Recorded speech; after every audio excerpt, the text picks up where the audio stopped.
"You're under arrest," the cop said with a smile too cold to be casual, and in that instant, traffic seemed to hold its breath.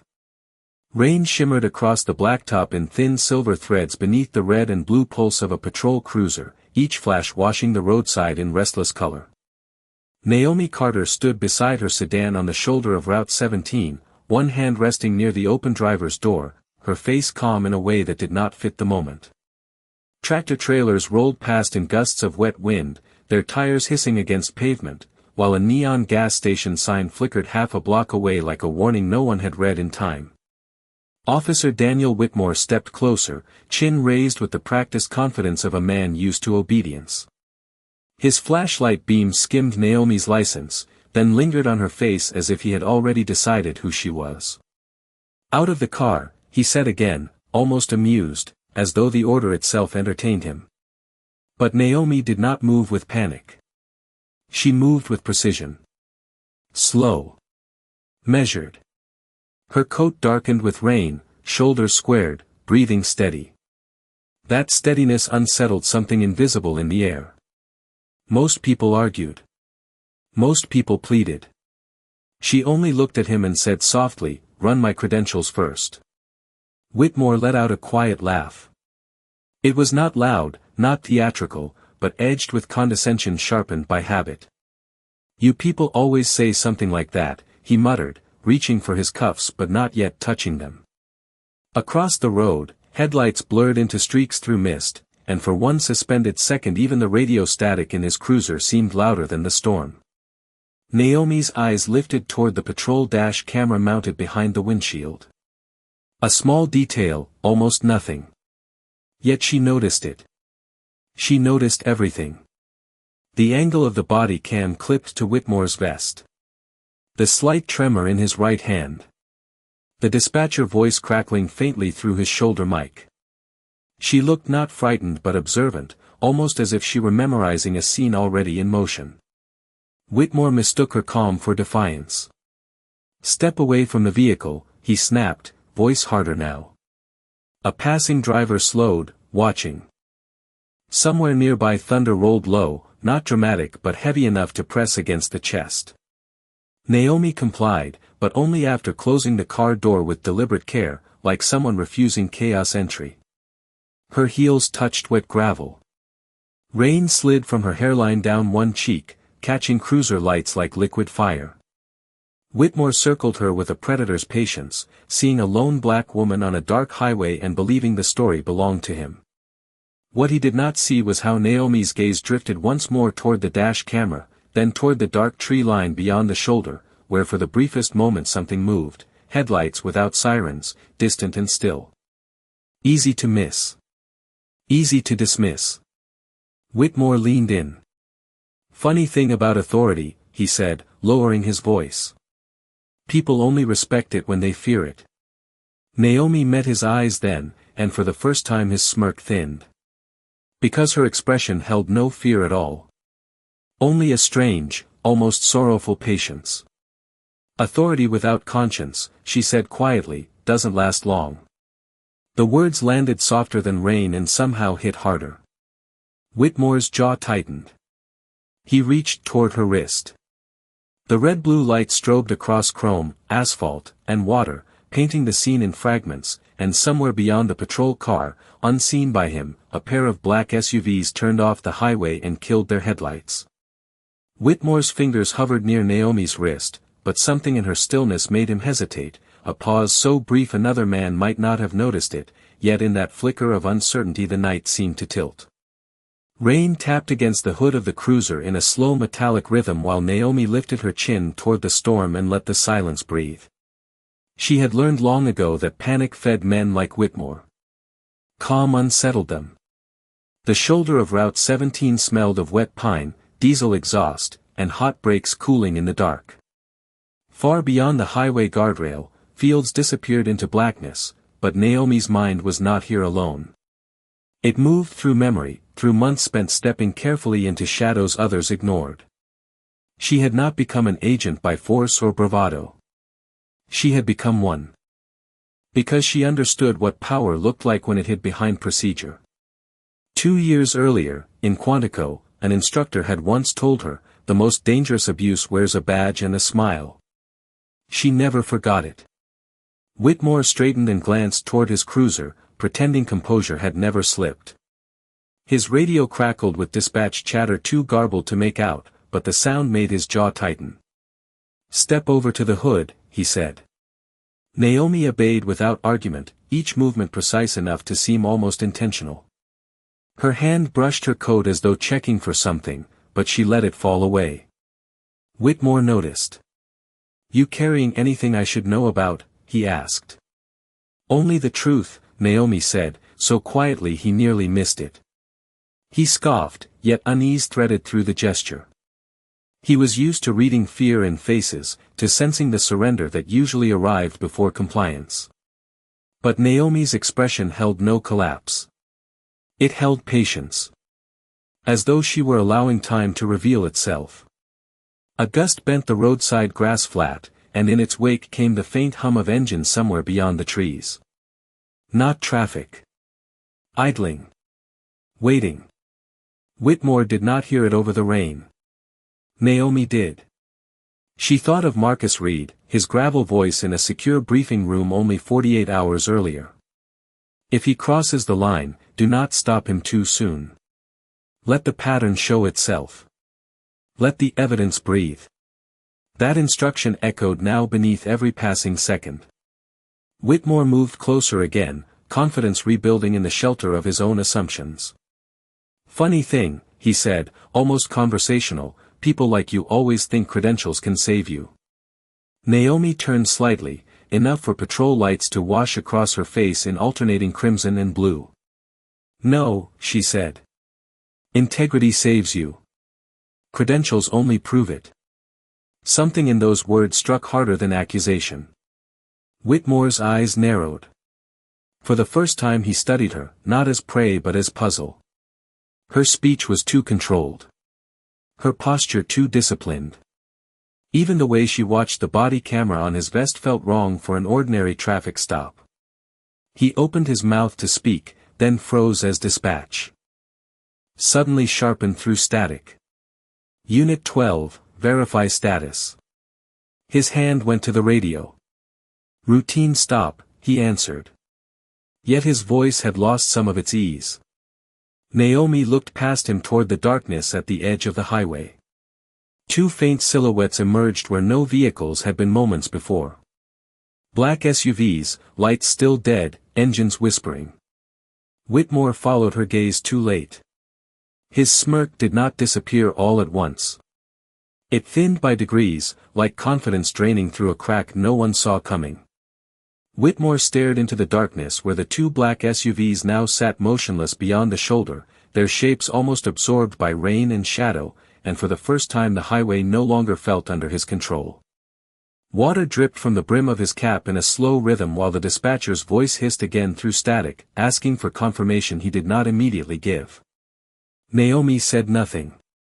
Her silence had weight now. It pressed harder than accusation. A tractor-trailer thundered past, wind rocking the cruiser slightly, and in that jolt Whitmore seemed to remember himself. He lifted his chin, forcing authority back into his posture. "Stay where you are," he said, but the words lacked the easy cruelty they carried minutes earlier. Naomi's eyes followed him as he stepped toward the cruiser, one hand near the radio, the other adjusting the body camera clip to his chest. She noticed the gesture. She noticed everything. The rain softened into mist, and with it came another sound, soft tires rolling over wet gravel. One SUV door opened. Then another. Dark suits emerged with the quiet precision of men who did not rush because they did not need to. Whitmore turned fully now. "What is this?" he asked, though no one had spoken. Naomi answered before anyone else could. "The moment you were too certain could never happen." Her voice was calm enough to unsettle. Whitmore looked from her to the approaching figures and back again, trying to force logic over instinct. "You set this up." Naomi held his gaze. "You set it up long before tonight." Those words seemed to strip the roadside of ordinary meaning. This was no longer a stop. It was a stage where Choices had become evidence. One of the men from the lead SUV stopped under the wash of patrol lights, rain beating across his dark overcoat. Marcus Reed. His presence carried the stillness of command. He did not flash a badge. He did not need to. Whitmore's throat moved as he swallowed. Federal operation, Reed said evenly. Maintain your position, officer. The title sounded less respectful than final. Whitmore laughed once, brittle and hollow. This is ridiculous. I made a lawful stop. Reed tilted his head slightly. Your body camera will help clarify that. Naomi watched Whitmore's confidence fray in almost invisible threads. Not collapse. Unravel. He glanced toward the cruiser dash camera as if seeing it for the first time. The same camera Naomi had noticed the moment she stepped out into rain. Her mind flashed to months of files spread across conference tables, complaints buried under internal reviews, footage mislabeled, testimonies dismissed. Names. Dates. Patterns. Whitmore had not been a random target. He was the missing piece in a larger fracture. Yet Naomi felt no triumph, only the solemn gravity of something long delayed arriving at truth. Whitmore drew himself taller, clinging to indignation. You cannot entrap an officer for doing his job. Reed's expression did not shift. No one asked you to abandon conscience on camera. The words landed with quiet force. Naomi saw Whitmore's eyes flick toward her coat where rain had darkened the fabric. Toward the place beneath the lapel where he had not yet seen what mattered most.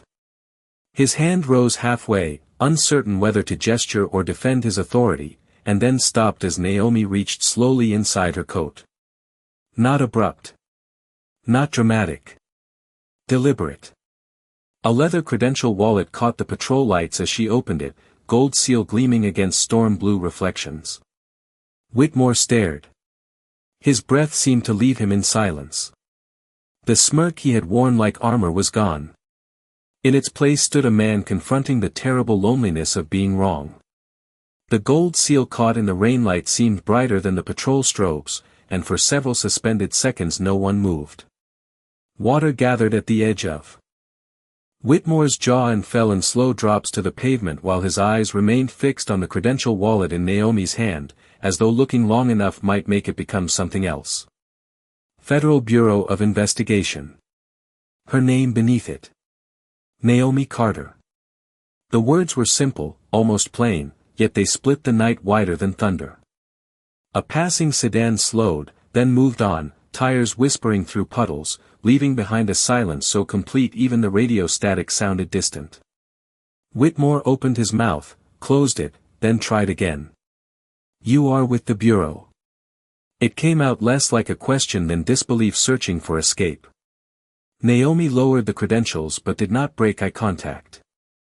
I told you to run my credentials first. There was no triumph in her tone, only truth returned without decoration. Marcus Reed stepped nearer, coat dark with rain, his polished shoes reflecting blue light in fractured pools. Officer Whitmore, he said, voice measured as courtroom marble, this stop is now part of an active federal inquiry involving abuse of authority and discriminatory enforcement patterns. Each word landed with calm inevitability. Whitmore shook his head almost imperceptibly, the reflex of a man resisting gravity after the ground has already shifted. This is a misunderstanding. Reed studied him for a moment. Misunderstandings do not usually record themselves from two cameras. Whitmore's gaze snapped toward the dash cam, then to the body camera on his chest, and in that glance Naomi saw the first real fear appear. Not fear of punishment. Fear of recognition. Of being seen clearly. She had seen that look before in interviews, in hearing rooms, in men who believed systems would always fold around them like shelter. The rain eased to a fine mist, softening the edges of patrol lights until everything seemed suspended inside red and blue fog. Naomi remembered the first complaint file she opened with Whitmore's name buried halfway down a stack. A grandmother stopped for a broken taillight. A college student ordered out of his car for no cause. Small humiliations dismissed as isolated. But patterns were never isolated. Patterns were architecture. And tonight architecture had cracks. Whitmore drew a breath and tried to recover rank through posture. I know my rights. Reed nodded once. Tonight may be a good time to remember everyone else has them too. The words seemed to leave no room for performance. Naomi watched Whitmore's shoulders lose a degree of hardness, not surrendering, only realizing resistance now had witnesses. One of the other agents moved toward the cruiser, quietly securing footage.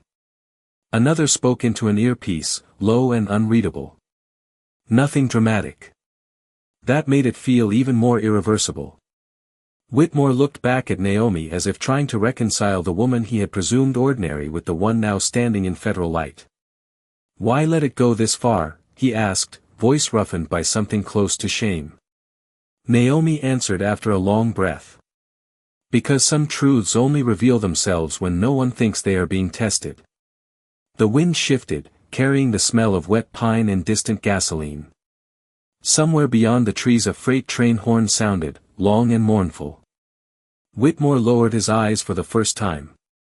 Reed glanced toward the dark highway stretching south. This is bigger than one stop, he said. Naomi knew he was right. Tonight was not the climax. It was the door opening. And as another black SUV rolled silently onto the shoulder, its headlights finally rising through mist, Whitmore stared toward it with the look of a man realizing someone even higher was arriving. The new SUV came to a silent stop beside the others, headlights cutting pale tunnels through mist, and every eye on the roadside turned toward it. Its rear door opened slowly, almost ceremonially, and Captain Evelyn Ross stepped out in a dark wool coat untouched by haste.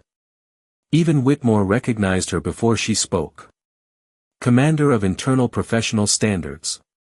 The sight alone seemed to draw warmth from his face.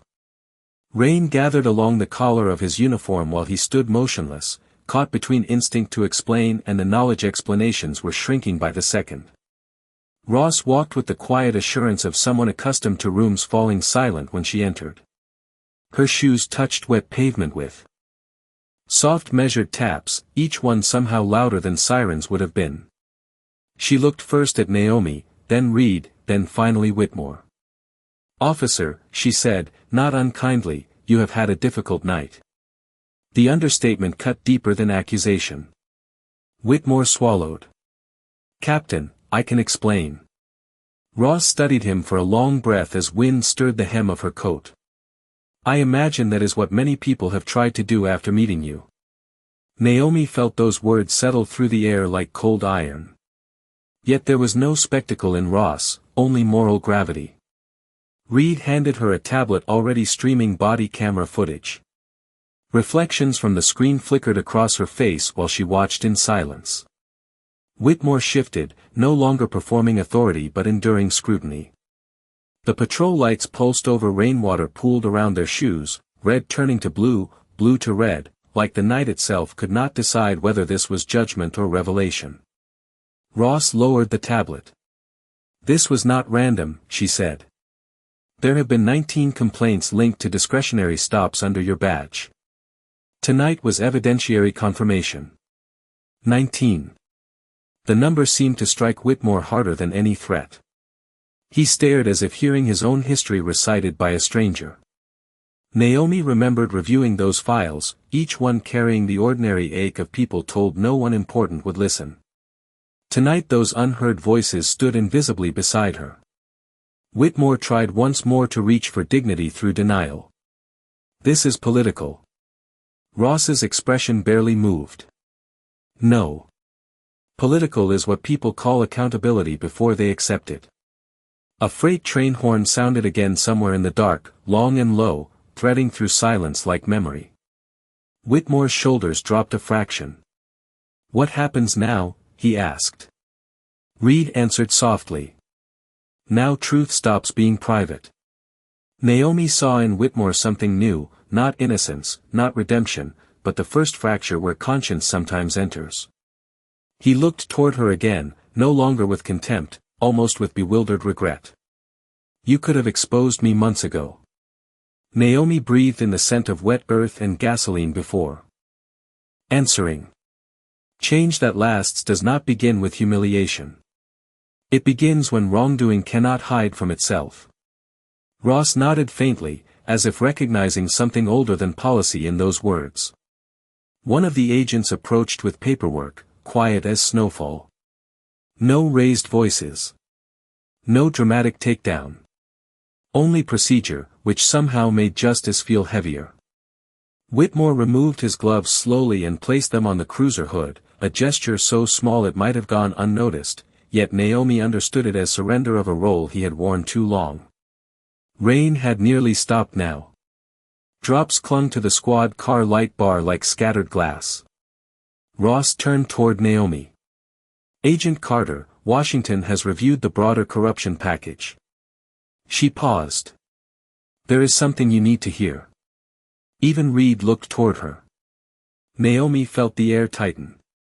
Ross continued, lower now. Whitmore was not the highest name in the file. Beyond the shoulder another set of headlights appeared far down Route 17, moving toward them with deliberate speed, and Whitmore, hearing the approach, whispered almost to himself, "Oh God, he came himself." The approaching headlights moved through the mist with a deliberate steadiness that made everyone on the roadside instinctively go still. No sirens. No urgency. Only inevitability. Their glow swept over wet guardrails and puddles shimmering beneath the patrol lights, turning the blacktop silver for a breath before the vehicle emerged, a dark government sedan long enough to carry consequence. Whitmore did not blink. His face had gone pale beneath the strobes, and Naomi noticed his hands, once restless with command, now hanging strangely still at his sides. Even the night seemed to hush around the sound of tires easing onto gravel. Captain Ross said nothing. Marcus Reed folded his arms against the cold and simply watched. The sedan door opened, and an older man stepped out with the quiet gravity of someone who had spent decades making others answer questions. Assistant Director Leonard Hayes. Naomi recognized the silhouette before she fully saw his face. She had briefed him twice in Washington, always in windowless rooms where truth arrived in folders and left carrying careers. Yet seeing him here, on a rain-soaked roadside in Virginia, made the case feel larger than she had allowed herself to imagine.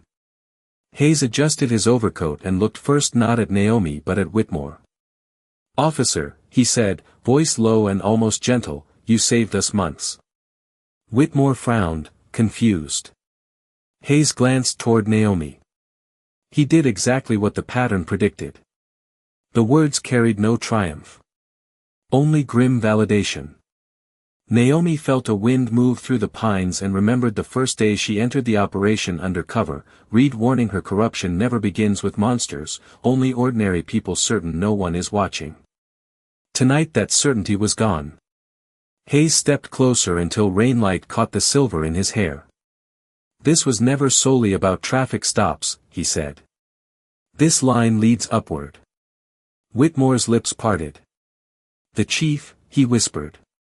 Hayes did not answer directly. Silence answered for him. Somewhere a drop fell from the cruiser mirror and struck pavement loud as a clock tick. Naomi sensed the shift. This was the quiet center before a larger storm.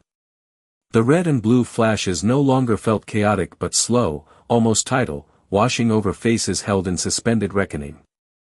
Captain Ross lowered her gaze briefly, then said, "Take a breath, all of you." And strangely, everyone did. Even Whitmore. For several moments no one spoke. Freight air drifted from the highway, carrying the smell of wet asphalt and pine sap. A single moth circled the cruiser light bar, drawn helplessly to alternating colors. Naomi felt the exhaustion of months settle into her shoulders, not as burden but release. Hayes turned toward her. "Agent Carter, you have done what many thought impossible." She shook her head once. "Not alone." Reed gave the faintest smile. Whitmore stared at the ground, voice hollow now. "I thought power meant never being questioned." Naomi looked at him, not with vengeance, but with the sadness reserved for someone meeting truth too late. "Power without conscience is only fear wearing a uniform," she said softly. No one answered because no answer could improve it. Then Hayes reached into his coat and removed a sealed evidence envelope. Inside was a photograph. He held it toward Naomi. A white-haired police chief standing beside Whitmore at a fundraiser, smiling beneath campaign banners. On the back, in red marker, a phrase she recognized from an old witness statement: "Orders came from above." Naomi's pulse slowed instead of quickened. The final shape was appearing. Hayes leaned in, barely above a whisper. "Tomorrow morning federal warrants move on 3 counties." Whitmore shut his eyes. The mist had nearly cleared now, and beyond the shoulder dawn hinted as a faint gray seam on the horizon. But before anyone moved, Reed's radio crackled sharply with a new voice from dispatch, urgent and unexpected. "Be advised," the voice said, "target primary has left residence early, and is heading toward your location." The radio transmission seemed to cut through the night sharper than thunder, and every face turned toward Reed as the words hung in the wet air. Target primary was coming here. Not tomorrow, not at dawn, now. The significance moved through the roadside in silence before anyone spoke. Whitmore's breath caught audibly. Captain Ross straightened, her stillness suddenly carrying readiness rather than reflection. Assistant Director Hayes looked down the dark highway where the road curved through pine and shadow, then said with eerie calm, "He thinks he can manage this in person." Naomi felt no rush of panic, only the strange clarity that sometimes arrives when events begin moving exactly as hidden truths demand. The red and blue lights flashed over rain beads clinging to the cruiser hood, turning each drop into a pulse of color. Somewhere behind them a bird called once from the trees, confused by the false dawn of patrol lights. Reed touched his earpiece, listened, then lowered his hand. Vehicle approaching at high priority, 2 minutes. Whitmore stared toward the road, face drained. "He should not be here," he whispered. Naomi looked at him. People who mistake power for immunity usually arrive when control starts slipping. Her words settled over him harder than accusation. The mist had thinned enough that the highway stretched farther now, a dark ribbon vanishing into pale horizon. And then, faint at first, headlights appeared around the bend. Not ordinary headlights. Bright, unwavering, advancing with the confidence of someone accustomed to barriers moving aside. The black sedan slowed near the shoulder and stopped 20 yards beyond the patrol cruiser. No one approached it immediately. For a suspended moment the whole scene held its breath. Then the driver's door opened. Chief Harold Mercer stepped out, silver-haired, broad-shouldered, wearing a charcoal overcoat over his dress uniform as though he had come not to answer questions but to preside over them. Even the wind seemed to pause. Whitmore lowered his eyes. Mercer looked first at him, disappointment hard as granite, then at Ross, then Naomi. His gaze lingered on Naomi with the cool calculation of a man measuring whether influence still had purchase. "Quite a gathering for a roadside stop," he said, voice polished, almost amused. Hayes answered before anyone else. "It stopped being a roadside stop some time ago." Mercer smiled faintly. "Leonard, if this is political theater, you should have called my office." Hayes did not return the smile. "We called truth instead." Naomi watched Mercer carefully. She had studied his name in sealed files, heard survivors describe how complaints disappeared once they reached his desk. Yet standing here he radiated composure, almost paternal authority. That was how corruption survived, she thought, dressed not in menace but respectability. Mercer stepped closer, rain darkening his shoulders. "Agent Carter," he said, recognizing her at last. "You have been very ambitious." Naomi held his gaze. "And you have been very protected." A flicker crossed his expression, gone almost before it formed. Ross moved beside Naomi. "Chief Mercer, there are federal warrants in motion." Mercer looked toward Whitmore, then back at Hayes. "Based on him?" he asked, almost contemptuous. Whitmore flinched as if struck by shame alone. Hayes lifted the evidence envelope Naomi had seen moments earlier. Based on patterns, witnesses, bank records, and your own signatures. The chief's composure thinned, though only barely. He looked toward the dark woods, calculating distances. No one else could see. Then Naomi spoke the sentence she had carried through months of silence. You taught men to confuse authority with worth. Tonight they learn the difference. For the first time Mercer's eyes hardened. You think one operation changes a system? Naomi answered quietly, no. But one truth can begin to collapse a lie. The wind stirred again, carrying dawn colder now. Reed's phone vibrated. He glanced at the screen and looked up at Hayes. Judge signed all warrants, he said. It is live. No one moved. Mercer's gaze shifted from face to face and slowly he understood there was no room left to command. Then, in a voice barely above breath, Whitmore said the words no one expected. Sir. I recorded everything you ordered.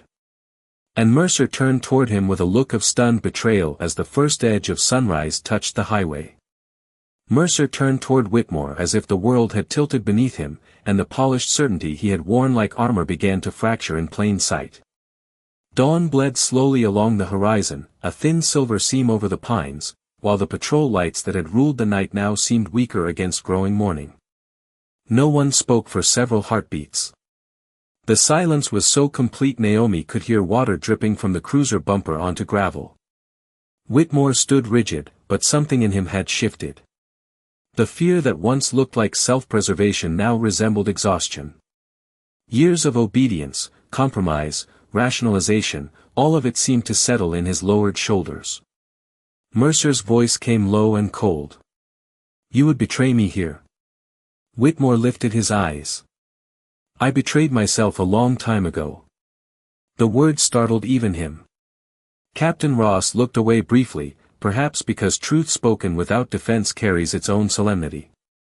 Hayes stepped forward, not forceful, simply final.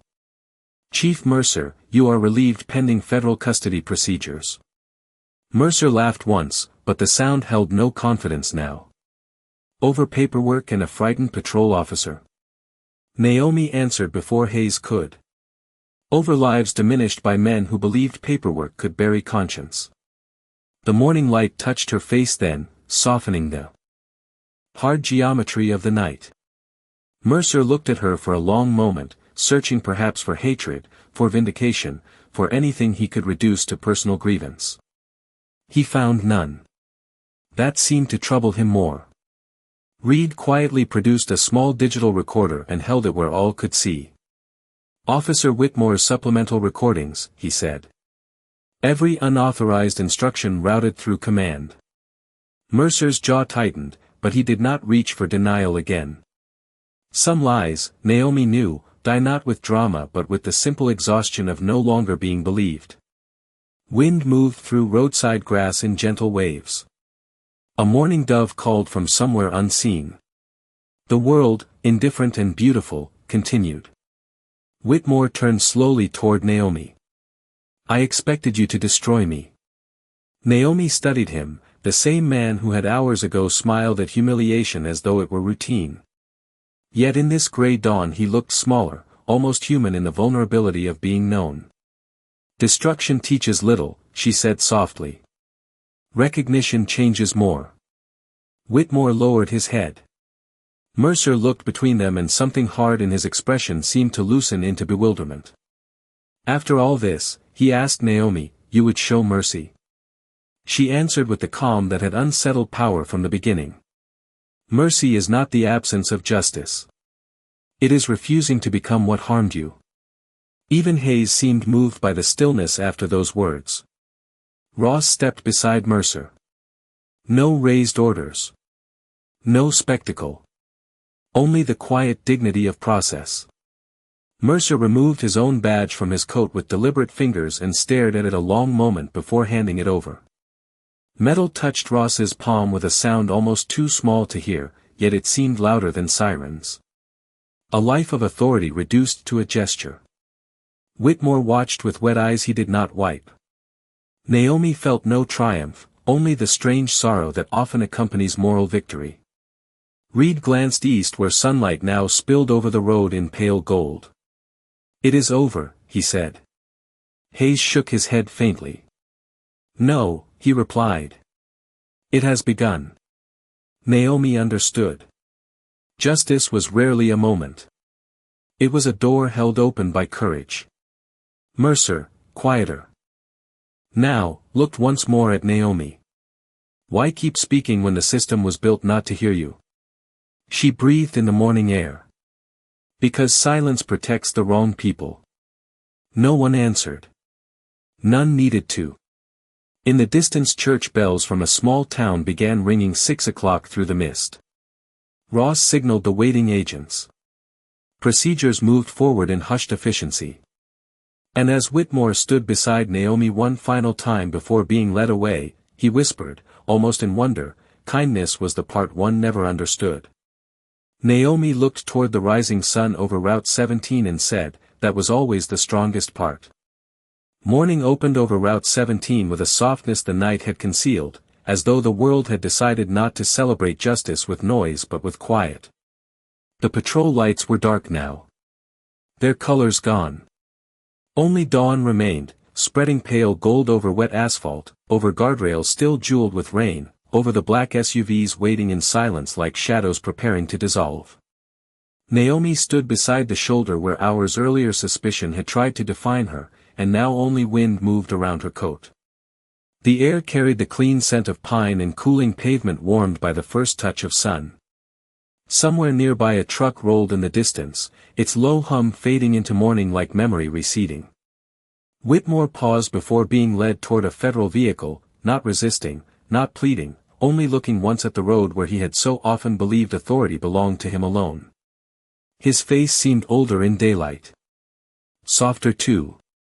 The hardness that had once lived in posture had thinned into something reflective, almost fragile. He glanced toward Naomi, and though neither offered more words, something passed in that silence deeper than apology.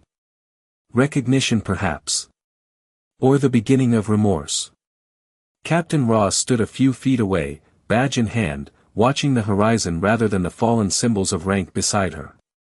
Reed was speaking quietly with agents near the sedans, but even their movements seemed hushed, respectful of what the night had yielded. Assistant Director Hayes closed a case file and held it against his chest for a moment before stepping back, as though even he understood some victories are not meant to be disturbed by too much speech. Naomi lifted her face toward the warmth gathering in the morning light. She thought of unnamed voices buried in complaints, of people who had driven roads like this carrying humiliation home in silence, believing silence was all they were allowed. Today that silence felt changed. Not empty. Witnessing. A breeze moved through roadside grass and bent it all one direction, then let it rise again. Naomi watched that small motion and smiled almost imperceptibly. Endurance had its own language. Mercer, now seated in the rear of a vehicle with the door still open, looked once toward the rising sun beyond the windshield, his expression unreadable, not defeated exactly, but stripped of illusion. Even he seemed quieter inside himself. There was no triumph in the scene, only the sober grace of consequence arriving without spectacle. A drop of water slipped from the side mirror of the old patrol car and struck the ground. Then another. Then none. The night had finished leaving. Reed approached Naomi and stood beside her without speaking. For a long moment they simply listened to morning. A flock of birds lifted from a field beyond the trees, turning in one fluid shape through sunlight before vanishing south. Naomi followed them with her eyes. Her breathing slowed. Her shoulders eased. The weight she had carried through months of undercover caution seemed to loosen not in release but in quiet completion. Hayes finally nodded toward the waiting convoy, but no one hurried. Time itself felt slower. Naomi took one last look at the shoulder where red and blue lights had once fractured the dark, now only silver dew and widening day. Then she began walking toward the federal car, footsteps soft on damp gravel. Wind caught the edge of her coat. Sunlight flashed briefly on the badge at her side. No music. No declaration. Only movement, breath, and the almost sacred hush that follows when justice no longer has to announce itself. And as she passed the old cruiser, its windows reflecting open sky, the road ahead lay bright and empty, stretching forward in silence.